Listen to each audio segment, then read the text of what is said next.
Well, Anna, thank you so much for joining me today.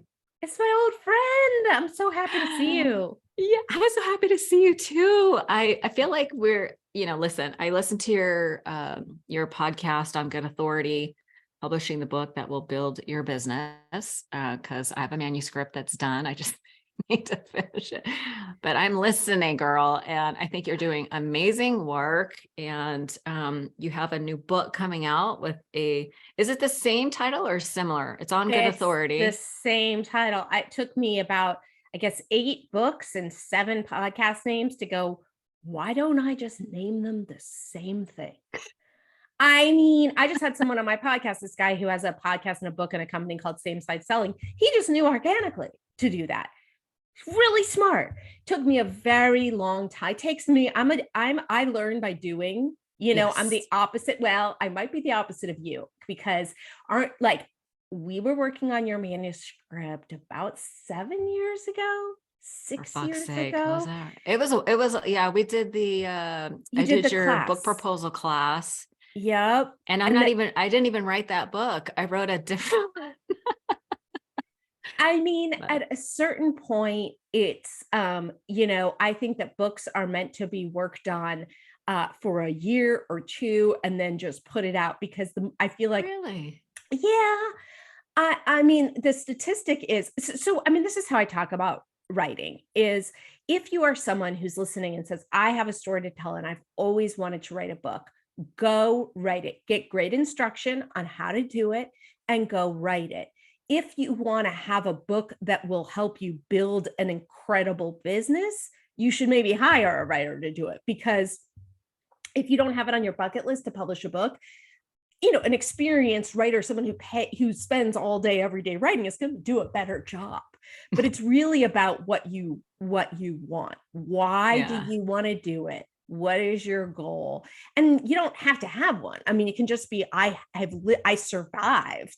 I yeah. survived addiction and I want to share my story with other people. That's fine. It's not what my company does. My company is all about how do we make you the authority in your field. And that's what the book is about. And I think this is going to be a great conversation because it'll be a combination of because I feel like a lot of people in recovery have a calling. And that's what my book is. It's the 12-step exploration guide. It's context and perspective to overcome common challenges that people have in 12-step. Because I just know to my core, I'm a 12-step advocate. I am aware that it's not for everyone, but I can't help but think that when I hear about why people don't do that, I go, oh, it's context and perspective. They just need a different context or additional perspective to Yeah. my whole point of my book is that the 12 steps are a worthy endeavor. And just to give it a shot, like the program is different than the fellowship. Like, anyway, it's the whole thing. Yeah. But for me, it's a calling. And what I know is that a lot of people, when they find recovery and they experience this transformation, it becomes a calling that they want to help others. But Yep. there is so much noise. I'm sure you have seen, I wonder what your thoughts are on the sober social media space. Lots of people talking about sobriety. Yeah. I mean, look, I think it's wonderful. I'll be 23 years sober in November. And when I was from about I would say 5 to 10 years sober, I wanted to talk about it all the time. I wanted everyone to know about it. I thought, and the reason I wrote my first book is that recovery was so different than I had expected it to be. And had I known how fun and funny it would be, I would never have had to go as low as I did. And I wrote Party Girl because I wanted people to know that. Um, I think what I learned because I thought, well, I'll have a business in addiction recovery. And there's some confusion around that because people go, whoa, you shouldn't get paid for that. You should not get paid if you're sponsoring a 12-step program. But otherwise, if you have a business, it's totally fine and wonderful and encouraged to get paid.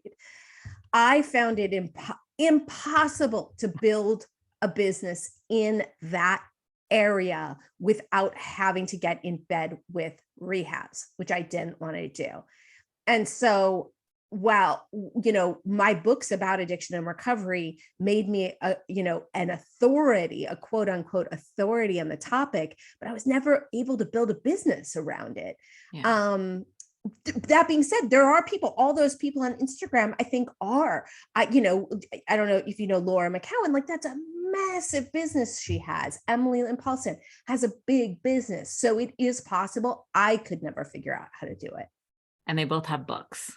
And they both have books, as Good it turns out. books. Good books. Yes. They both have good books and they got lots of exposure. And so this is kind of where I want to take this, because I see a lot of people that have like a new purpose and a mission and a calling in life. They want to do work that serves a higher purpose.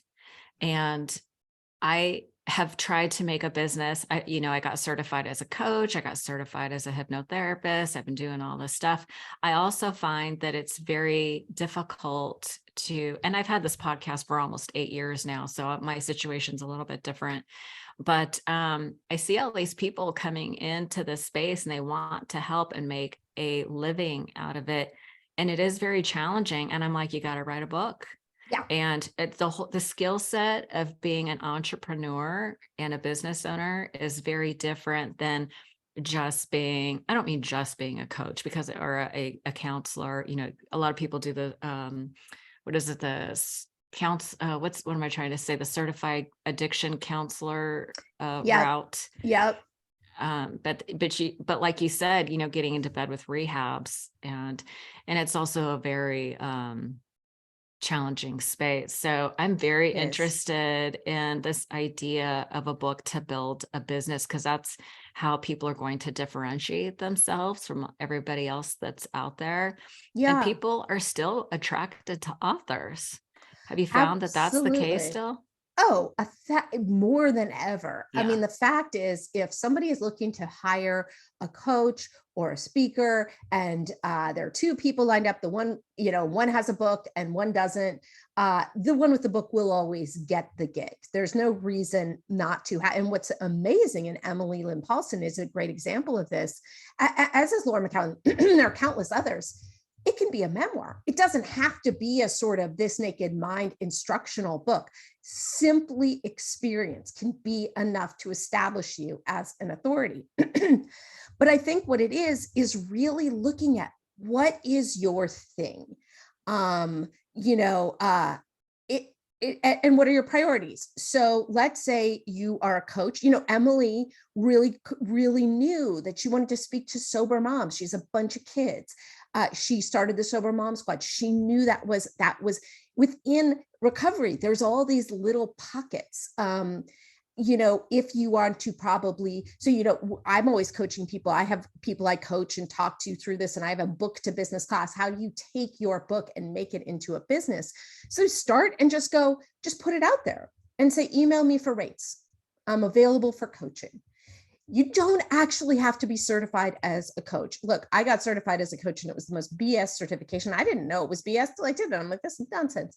I have a client, I have a guy, Chris Joseph, who is I have a writing membership program. He's in that. And we also published his book, which is about his unconventional recovery from cancer. And when we started talking, he goes, I got a job. I got no interest in coaching people with cancer. I can't take money for that. Now it's 3 years later. He now has clients. He's now started podcasts. His book is being taught in medical schools. It's so much bigger than you got to do the book to find out what's on the other side. But I think that people think, there's something crass about it's wrong to take money. And it's like, what I've learned from my mentor is when people pay, they pay attention. I have a writing group that people pay for, because if they didn't pay, they wouldn't show up. They wouldn't value it. You have to put some skin in the game. Yeah. And so, can I tell you, I have done so much free stuff, like a free 12-step workshop. We just wrapped it up. I'll probably start another one, but it's so interesting. We started out with like 25 people and ended with like 8. Yeah. Because it was free. Also, I mean, that's just the nature of, and that's the nature of recovery. of humans. I mean, we were talking about this. So this membership group I have, we just changed names. It was called the Inner Circle for years, and now we just changed it to Right Launch, and the Right Launch group. And because it's about writing a book and launching it. And people apply, and we've probably had thousands of applicants and hundreds of people go through it. So, I mean, thousands of people, we accept it. So they go to the trouble of applying.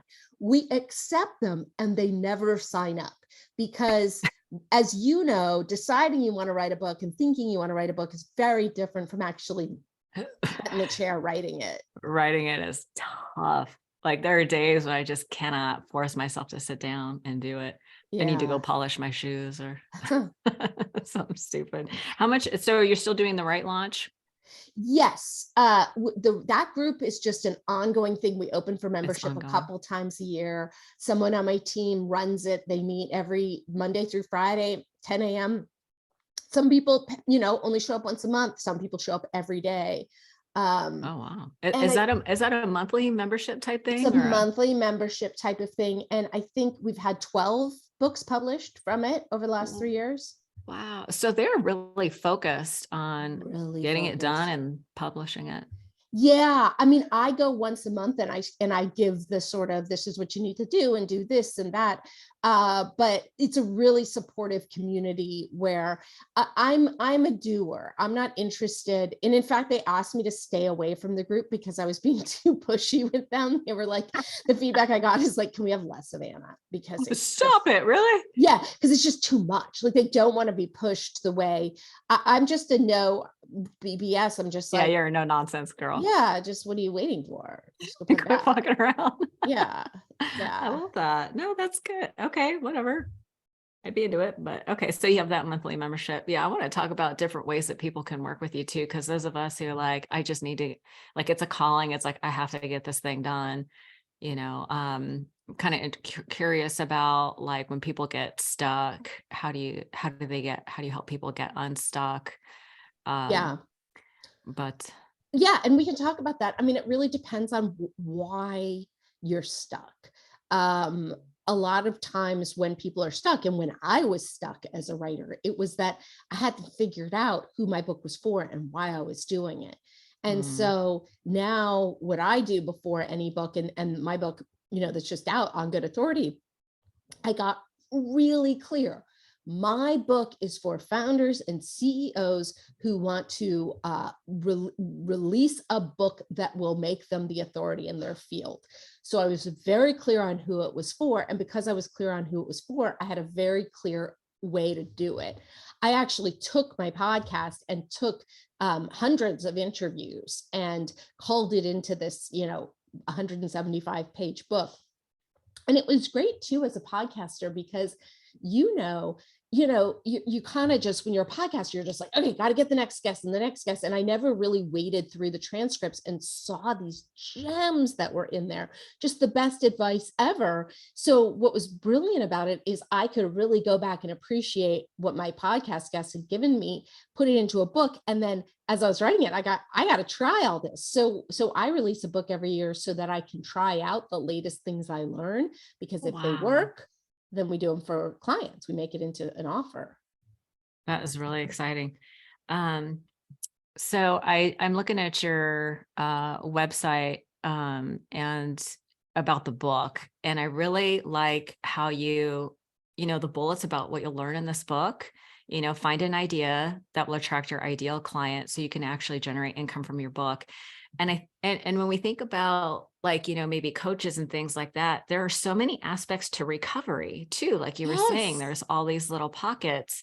And my thing has always been about, the underlying issue with addiction is always about trauma and getting to core issue and rewriting your brain. And really, for me, it's all about self-esteem. It's like it's self-identity and because the trauma changes you.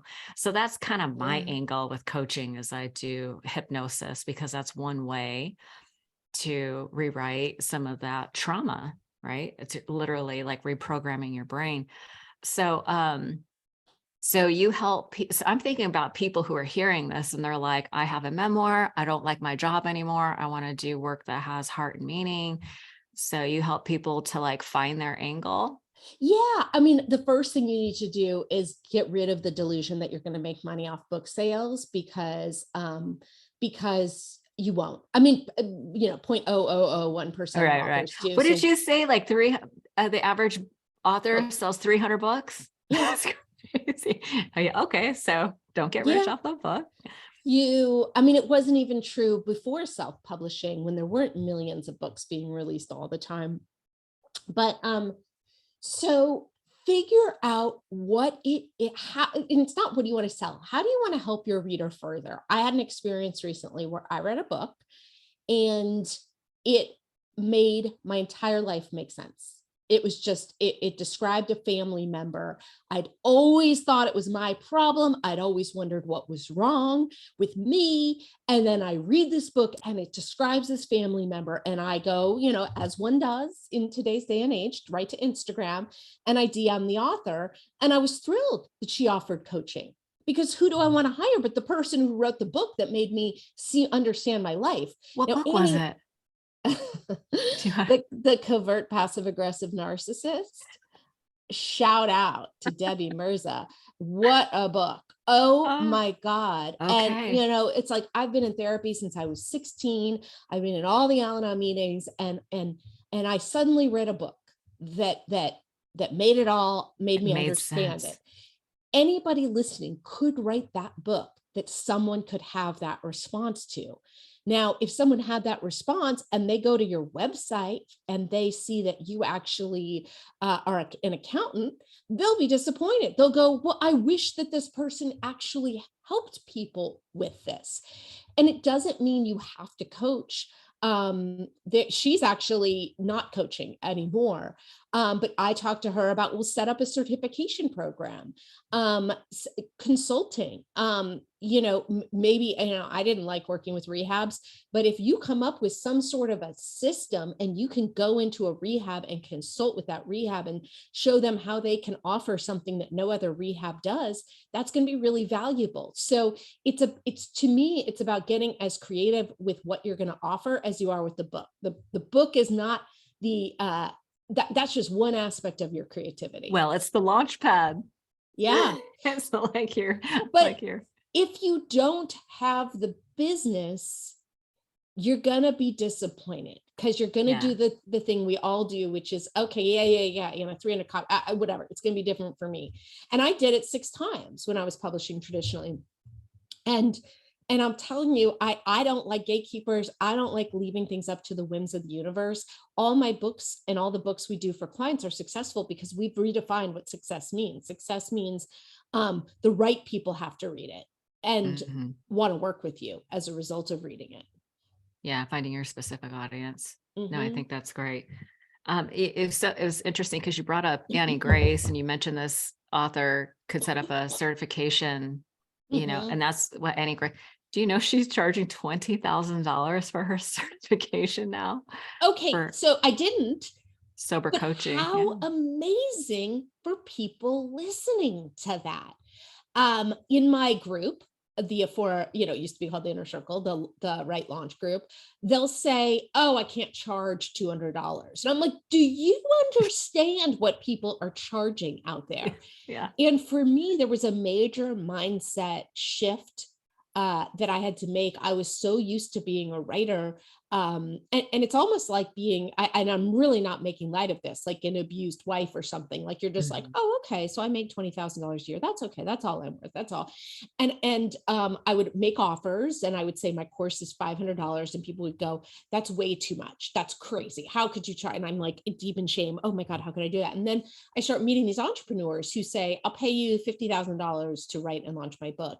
And here I was trying to serve these people who thought $500 was too much, where there were people offering and grateful. And I really have found that the world, when it comes to finances, are really divided into the people with very expansive mentalities who will pay what you declare you're worth, and the people with very limited mentalities who are often struggling financially and accuse you of thinking you're worth more than you are. So really try to create something for the former group. Right. Yeah. Know your audience. I found that, I think at one time I worked at Nordstrom. I had worked at, a bunch of retailers when I was younger, Walmart, or not Walmart, but like CVS, and the Nordstrom customer and the CVS customer were vastly different. The Yep. CVS customer will hassle you about a 30-cent coupon and be a total dick about it. Yep. And the Nordstrom customer will gladly pay a, a couple $100 for a t-shirt and be really nice about it. It's really insane. And I used to think I had to deal, I thought all I was worth was that kind of customer. There it And is. I was talking to somebody, we were putting together an anthology and we got the feedback, you have to pay $500 to be in it. And someone said, "Oh, that's too much money to be in a best-selling anthology." Yeah. And my friend said, "Yeah, I mean, those people who say it's too much, money's energy. Yeah. So you don't want to serve the people with the limited energy financially." Here's the thing though. I think that you can change that mentality. And I think it's, when I first started coaching, when I left corporate and I first started coaching, I was really, afraid, I started out charging $50 a session. Right. I charge a lot more than that now. Yeah, good. But yeah. But I just needed to get comfortable with it. And then I Yep. grew a little bit and I grew a little bit. And pretty soon I was full and very busy. And then I was like, I got to up my rates. Yep. And it was a process of me getting comfortable with it. So like, I couldn't just start out at where I'm at now. I needed to get comfortable with it. 100%. And I So always say, yeah, even if you have the scarcity mentality, let's say, even if you're starting there as a coach or just thinking about being a coach or whatever, just know it's okay you can grow into it. yeah. And I mean, I started off selling a $50 course that people told me cost too much.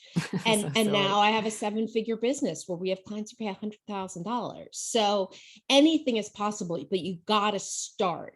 And Yeah. I give this Yes. example of, I recently bought you can create a digital product, and that doesn't have to be a course. I recently paid $29 for one page. And I didn't feel ripped off because it was one page that was really helpful for me. It was, how do you guide someone through writing an Amazon review? And it was such a good example of, you can write one page and a whole bunch of people will pay $30 for it if it's valuable. It's not about how long it Valuable. is, it's about how much is it worth to that person. And the Mhm. best way you're going to know that is by, and I'm terrible at this, but asking people. I was a big fan of creating things without ever seeing if anyone wanted it.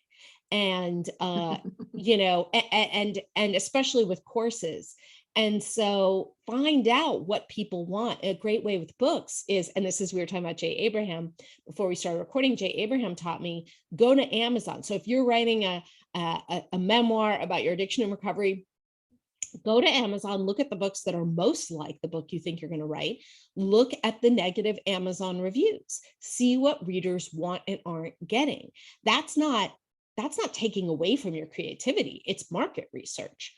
Go to Amazon and put in the search box, we could even do it right now, memoirs about addiction and recovery, or just go to Amazon and let's put addiction and recovery for dummies, for first responders, counseling, Mhm. workbooks, see what it is people are often looking for. And you're going to write a book that more people are going to want. That is so smart. Yeah. There's all these little hidden gems, and that's what your book is about, right? All Yeah. these little hidden gems, not just writing I think it's very important to write the book that people, serving an underserved market. But you also talk about nurture an audience while your book is being written, so you don't release your book to crickets because, Yeah. Um, getting. because that's the thing is most, sorry, I didn't mean to cut you off. No, go ahead. We think about writing and we publishing. My book doesn't have really anything about writing and publishing. It is about preparing, promoting, and profiting, because those are the Mm, steps that people skip, or the promotion they think starts when the book is out. No, that should start from the minute you start writing. You should be nurturing relationships. And the best way to nurture the relationships is to look at who's further along in your field and how can you interact with them. Um, I mean, this is like, because I had started my recovery podcast, I think a little bit before yours, but like you were someone who Oh came to yeah. me and you were just like signed up for my class. Like so we started to get to know each other. And therefore I was like, oh, how can I help you? And that is what happens. I think a lot of us Yeah. think, and I was guilty of this, you go, oh, so and so, you're so excited about your book that you think everyone else is. And so you write, you go, hey, you're so awesome. Could you blow my book? Could you promote my book? Nobody's going to do that. But if you're someone who's been responding to their newsletters, reviewing their podcasts, responding to their social media posts, they are going to do that. Yeah. Yeah. That's what I did. Joined a bunch of your stuff and then reached out to you and we ended up trading interviews. You were on my podcast and I was on Light Hustler. You still have that's still up and available, right? The problem is I kept my RSS feed. So it's a podcast about book publishing that old episodes are about addiction and recovery. And I'm sure it confuses the hell out of people, but Oh, I didn't want to lose, I had gathered no, yeah, so you don't many want to lose it. downloads. Yeah. Yeah. Yeah, you don't want to lose that. No. No, but that's a good point. So as soon as you start writing the book, you should start, for me, it's about list building. Like if you go to 12stepexplorationguide.com, I'm building a list now so that when it Yeah. launches, I'll have a list and I have the podcast and stuff like that too. But I think that's a really good idea to mention. Like, I think that's, one of the things that's so valuable about this book Yeah. is thinking about things because time isn't something that you can get back. Yeah. Right. And so what you're saying is maximize your time. That gives you much longer runway to build an audience. Yeah, and there's a whole section on newsletter building in the book Oh, there is. because, Okay. oh yeah, it is a pain, and it is the most worthwhile pain. Yeah. Because but also what happens with these things is I love writing my newsletter. I love it. I consider it like a mini book I get to write every week, Your just two. newsletter is fun. Thank you, but that's what it can be. And I think people Yeah. go, wait a minute, I'm writing a book. You want me to write newsletters and do social media posts? And my book is really about getting it down to a science so that your Yeah. posts are material from your book. It's Yeah. all feeding itself. And so you're constantly building your authority so that you have an audience for your book when it comes out. But you're also finding out what people respond to. Like, what do they like? What do you Mhm. post that suddenly blows up so you know that people are really interested in it? Yeah, and I find that you just are able to continually like provide valuable, useful information. Like you've really keyed into that. I regularly like unsubscribe, and then when I come across yours, I'm like, can't do it. I gotta keep that. Got to keep that one, and the podcast too on Good Authority is also super valuable. I feel like writing a book is such a calling. Like you either have like I have to do this thing. Like I've many times I'm like, I'm not going to do this. It doesn't matter. Right. Who needs one more book on recovery? And I just have to do it. Right. Yeah. I mean, the New York Times reported that 81% of people think they have a book in them. That's a I don't do math. That's a huge segment of the population. Yeah. And if you feel that calling to not listen to it is to really like not be doing what you're here to do. The Yeah. problem, I think, is that a lot of fear creeps in and, you know, Imposter syndrome. imposter syndrome, false evidence appearing real. You Yeah. start to doubt it. You start to go, what's different about my story? What I always tell people is my life's not even that interesting. And I've made it into 8 books and hundreds of articles. It's about how it's told. Hmm. And I have watched so many people struggle with this, and the honest ones admit they're struggling with it. The less honest, we have clients who kind of disappear on us, and they're just allowing they miss deadlines because even though we do all the work, they got to approve things. We don't do all the Mm. work. I should clarify. People say, "Oh, ghostwriting, I can't do that. That's not really me." It's cheating. Yeah, and I look at it as you have a professional documentarian. If you were making a documentary about your life, you probably wouldn't shoot it yourself if you are not a filmmaker. And so it's somebody, who has the experience, who can download the information in your brain and make it into a book that's indistinguishable from a traditionally published New York Times bestselling book. So is that one of the offerings that you have, is somebody like me could engage your team and be like, here, I'll tell you all my stories. Yeah. And they start writing them out, and then they send the transcripts, and then, I would approve it. Is that how that works? Sort of. Basically the way it starts is people come in and they do an hour call, and it results in a 1 to 2 page outline. Once they approve the outline, we extend that through interviews into like a 20-page template. And from that, regular calls, it's usually about 2 hours a week for the client. And they're not transcripts. So people are, it's just, most of my writers write for the New York Times and come from the magazine world. So it's actual completed chapters that they send for approval, every week or every month. Wow. Or whatever their schedule is. So yeah. And then, and so the client, all they have to do is show up, be available, and approve things. We've had some clients who just want to send voice notes, and that doesn't tend to result in we had one client who did that, and we couldn't get the book right, but it was because he was not making himself available for the interviews. Is it because it's like a CEO type who is like, I don't have the time, and that's why I want you guys to do it? Is it that kind of an attitude? No, it was only one person, and he wasn't that. Who knows? That was just like a sort of personality thing. Is that something you're like, I'm not going to do that again? Yeah, absolutely. I will. Every client who's difficult teaches us what we won't do. And we do a sort of postmortem and go, okay, how can we improve the system? And like I said, that's why I do a book every year, because I get to sort of test my team and see, my book went on Amazon pretty early, and we like to do a stealth release. And I go, well, why is it going on so early? And they go, oh, that's what we've been doing. And I'm like, thank God I learned that. We got to change that.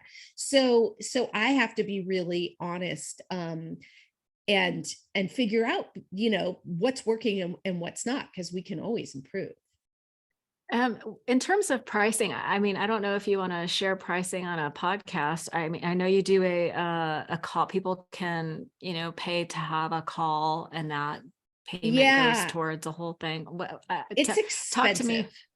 Yeah. Are we talking 50,000? Because you mentioned you threw out $100,000 earlier. Are there offerings that are less than 100? Oh, for sure. Oh. But it's I'm like, I got a manuscript and I'm about ready to can you just take this, please? Yeah. By the way, we have an offer it's a $7,000 offer. We will just take it. And, it's basically my former project manager kind of set up aside her own little business. So it gets our stamp of approval. And I think what's really important too is there's a big difference between kind of just publishing a book yourself and having an established company publish it. And that's what it says on Amazon. And by the way, nobody knows the difference between a Simon and Schuster imprint and someone else's, and it's a smaller publishing. They all have these crazy names: Enliven, a division of Kingston, right. A division of, and so, we do have this offer because there are all sorts of people where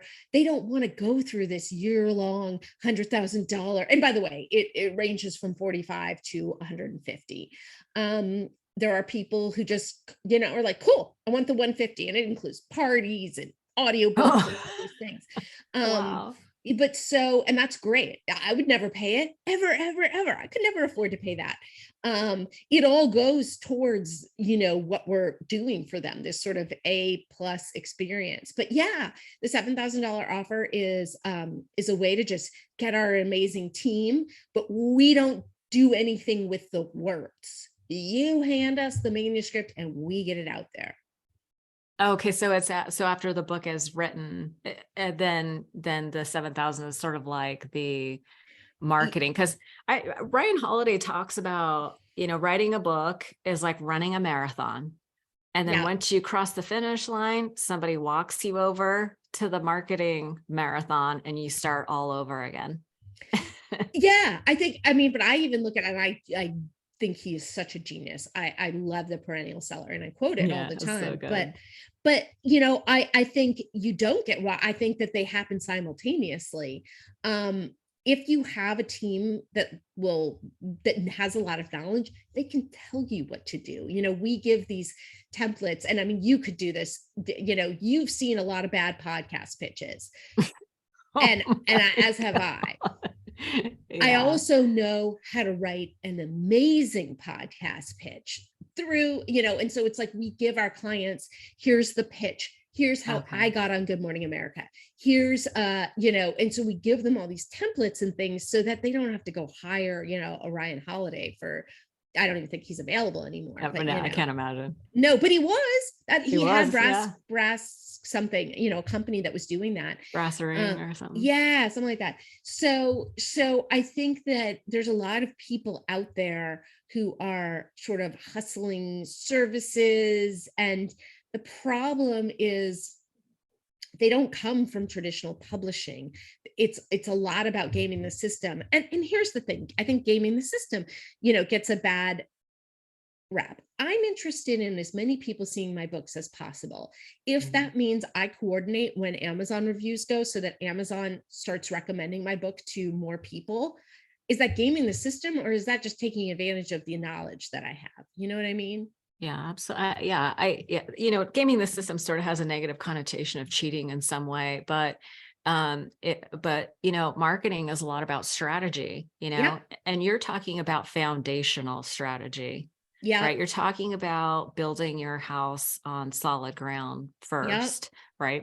With the right research, because everybody wants to have a successful book. So what you're talking about is these are the strategies that will help build your foundation to make sure that you have a quality book so that when you go to launch, and then here's all these other things that we have learned over time, right? Data is really Mm-hmm. important, and you have Mm-hmm. hard data to show people about what actually works. And you actually have clients who have been, like we talked about Emily, she was on the doctors and other things. Yeah. The So Today Show. did she go on the Today Show? Yeah. That's amazing. She's Yeah. amazing. She's amazing. And Yeah. our first client, Darren Prince, Yeah. I got a remember that. six-figure spokesperson deal the week after the book launched. And I think he gets paid $10,000 to speak now.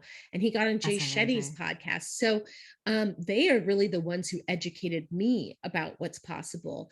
But if you go into your book knowing exactly what you want it to do and you work with professionals, there's no way it can't be successful because you've figured out what success is. And like you said, you've strategized to make it happen.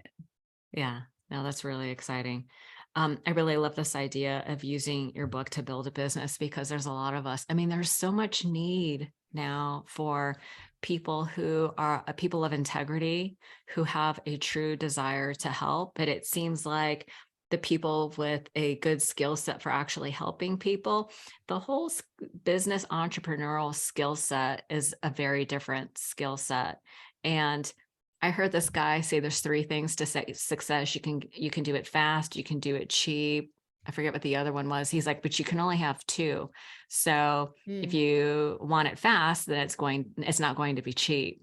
You can Mm. do it yourself, but it's going to be slow. And anyway, I think it's just so smart to work with people who've done it so that you can prevent yourself from making some bad mistakes. Yeah, I think so too. And with books, they say that it takes the average non-writer 300 hours to write a book. Um, you might have spent more. But I always say it's like calculate how much you get paid an hour. And so it's like if someone gets 300 an hour, they've spent 90 grand in their time and they haven't even found editors and publishers yet. So people think it sounds like a lot of money, but it's actually not you know, when you calculate what it can do for you and what else you're doing. I'm curious to know, like I've sort of watched your entrepreneurial journey for a while now. We've known each other for a while, and you were already well along your way.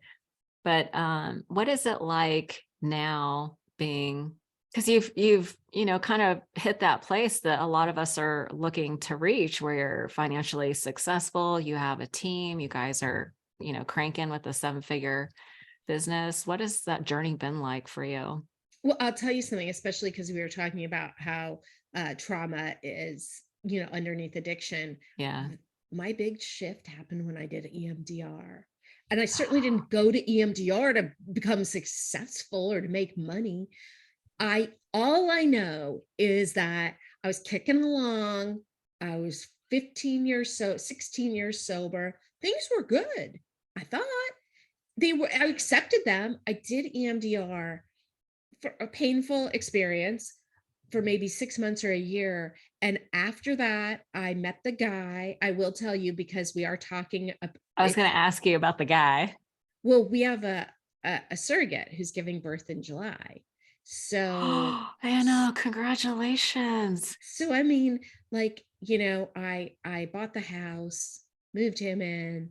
He's amazing. The business started working, and it all happened relatively quickly after a lot of struggle. Yeah. I So, heard some guy, oh my gosh, I'm blown away. I'm so excited for you. I hardly know what to say, yeah. but I heard this one guy say that if you're an entrepreneur, you work harder on yourself than you do your business. And EMDR, and we kind of skipped your story, and I'm going to do a little intro later to talk about, to hear your full story, listen to the other episode. But you've been in long-term sobriety. Did you say 24 years, 23 years? 22, it'll be 23 in It'll be November. 23 in November. Um, it's interesting how sobriety changes over time. And I had that same experience where I went a long time thinking, I worked on my 12 steps, meeting, blah, all that stuff for years. I'm like, I'm cool. And then, I tried EMDR too. I love trying all the therapies. I'm a therapy junkie. So I did EMDR, and it was like, whoa, like you think you're good, but a lot of people have that. Did you have that feeling of like, I want to go deeper? There's something more. No, I never want to No. go What made deeper. you what made you I go to just, EMDR I then? have a very low tolerance for pain, and it is my greatest thing, because I do such a good program, and I do all the Yeah. things because I hate feeling bad.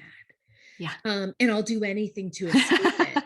You'll Um, even do recovery work. That's amazing. Oh, 100%, because I know it works. Yeah, yeah. And so I went through a breakup that just Mm. destroyed me. And it was with a total loser. And actually, after reading this book about the covert passive aggressive narcissist, I Ah, now understand okay. why it broke me in the way that it did. Because it was And too similar to family. yeah, I mean, what my friend Sarah says is they're all hired actors. Yeah. Whenever someone hurts you, they're a hired actor. The universe has sent them to you so you can learn this lesson. Yeah. And if the way my universe or higher power works is it gently gives me a lesson. If I don't listen, which I usually don't, gives it a little louder, still don't listen. Then, I heard someone in a meeting call it God's 2x4. I get knocked over to the point that I cannot function, and I'm in so much pain that I'm willing to actually deal with it. And that's Mm, what happened, mhm. really. That's amazing. And so you did the EMDR, and it healed something, and you started to attract from a healed place. Is that Hmm. fair? Hmm. That's what happens. That's Hmm. what happens. And I love that idea that entrepreneurs work harder on themselves than they do on their business. I've never heard that, and it's genius. And I know we're really similar, because we think about the business and the creative and the recovery, and it's a lot, Mhm. but it works if you keep at it. And that too. I think what's really interesting, I can say from my own personal life, and I don't mind, I tell my business to anybody anyway, Same, everybody. same, same, same. But I was in my coaching business, I was still operating from that dynamic that was established in my childhood. I had a strong need to make my mom proud, right? I Yep, always had the critical parent. And so I yep, was always trying to prove myself to mom. And when I was 14 years old, I had an older sister that had I would say she was probably suicidal. And my mom came to me, the only time she ever came to me in vulnerability. She's a very strong woman. yeah, She came to me in vulnerability and was like, we have to save your sister. And I got it in my head. If I save my sister, then my mom would love me. yep, Right. And then I would be okay. So my whole life has been about trying to rescue and save others so yep. that I could be okay. That is a very sick place to try to build a business from. 100%. You know what I mean? And 100%. so it's so interesting. So that because you were talking about energy, Yeah. right? Like, and we're talking like electricity. We're not talking about woo-woo energy. I'm talking about like that legit scientific proven energy where we attract from that level of woundedness, Yep. right? And it's just really interesting how that happens. So I think it's the entrepreneurial life is a commitment to, it should be, or it can be for people like us, a commitment to spiritual growth, because it is all about the internal work. And it's so amazing that you did that internal work and then the love of your life showed up. You guys are having, do we know if it's a girl or a boy? It's a boy. Oh my God. I have two boys, as you may recall. I'm so excited for you. Do you have a name? Yeah, Benjamin. Ew, oh my God, that's delicious. I'm so excited for July He is a great time to have a baby because that's before all the, sickness. germ. Yeah, everyone gets the colds Yes. and stuff in the winter. Oh my Um, God, so exciting. so yeah, it's a crazy life. It's so beautiful. It's, stuff that I never thought was going to be possible because I thought I'd missed my shot because I wasted time in addiction. And then, I had so much trauma to work through, and it's all possible. You just stay alive and don't drink. And for Right. me, it's working a program. I'm on a mood stabilizer.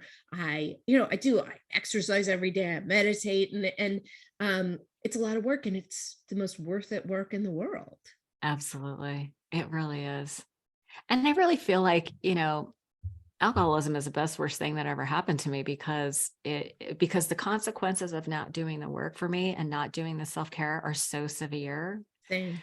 that it forces me in a way to continue to doing the practice of self-care. So Yeah. this interview is a little bit different than what I normally do because I wanted to get right into um, talking about how, if you do have this calling, for the people that are listening, if you do have a calling to write a book, you can actually build a business. And there's a lot of recovery coaches out there, a lot of people doing this kind of work. And I think it is so important to have a way to differentiate yourself from others. And it really is about building authority. Yeah. And it sounds like you have a great team that can really help if people have. Did I make a sale? Did I sell you while doing this interview that you Girl, so we had time. generously had me on? I mean, talk about I know. You're like, multitasking. oh, can I come on the podcast? I was like, girl, this is gonna be like a free writing session. What are you talking about? Oh, they're so nice of you. I just, Yeah. you really learn who's supportive when you reach out with, hey, I'm releasing a book. Can I do this? And it's amazing when there are people you've helped a lot who just don't help. And then, it says a lot about a person who just says, sure, sure. No, that was definitely a hell yeah for Oh, me. Because I know that I know that you have a good heart and that people who are trying to help others deserve to make money. And that's a big thing in the recovery community. It's like there is a big thing of should people charge to help people in recovery? And my thing is absolutely yes. yeah. Absolutely yes. If you have a gift and you have a good heart, then you absolutely deserve to make some money. And yeah, we have to wrap up, but I will say, and this thing happened to me. I'd say 10 years after Party Girl came out, a famous musician sent me an email and said, I am struggling with alcoholism, and can I talk to you? I'll pay you $1,000 to talk to me. And I wrote back and said, I can't take $1,000 and I'm not a coach. And he said, I've been to every coach and I've been to every therapist. I want the person who wrote Party Girl to talk to me because that's who's going to understand me. And so, I don't like coaching. He was wonderful. We worked together for years. But it's not really where my heart is, but I was still able to help him. Yeah. Yeah, no, that's really important. Listen, I think you've given everybody a lot to think about. I just want everyone to go out and buy your book. I'm actually going to go out and buy your book too. No, I'll send it to you. I mean, I love a Oh, book sale, but I'll send it to you. You've been so good to me. So thank you. love you And dearly. Thank you thank you so for much for having me coming on. on. Really, really good information. I know you're going to help a lot of people, and good luck with the book. Thank you. Thank you so much again. Adore you. We'll talk soon. Thanks.